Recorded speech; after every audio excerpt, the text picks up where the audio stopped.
ఒకటే జవాబు కావాలా. నేను ఒక బాధ్యత గల వ్యక్తిగా నేను మీకు ఒక్కటి అడుగుతున్నా. మీరు డాక్టర్ కాదు, మీరు ట్రీట్మెంట్ ఈ బాబుకు రాసిరా లేదా? నేను కావాలంటే చూపిస్తాను మేడం. అది కాదు, మీరు వాట్సాప్లో మేడంకు చూయించారు. మేడం మీకు వాట్సాప్లో అది మేడం టైమింగ్కు ఇక్కడ ఉండాలా. ఇక్కడ 2 పేర్లు ఉన్నారు, దీప్తి మేడం, ఇంకొకరు శ్రీలత మేడం అని ఉంది. ఇక్కడ మీరు జెంట్స్ ఉన్నారు, మీరు స్టూడెంట్.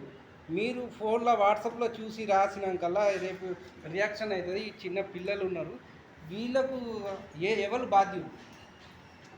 వాళ్ళ టైమింగ్ ఉన్నప్పుడు వాళ్ళు ఉండాలా.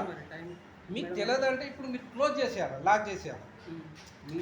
మేడం ఉంటే ఇక్కడ ఉండాలా, లేదంటే లాక్ చేసేయాలి. నేను పిఆర్ఓ కూడా కాల్ చేసినా లేపలేదు.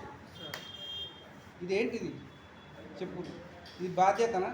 ఇప్పుడు వీళ్ళకి రియాక్షన్ అవుతుంది, రేపు ఏమన్నా అవుతుంది, ఏంటిది? ఎవరు బాధ్యులు?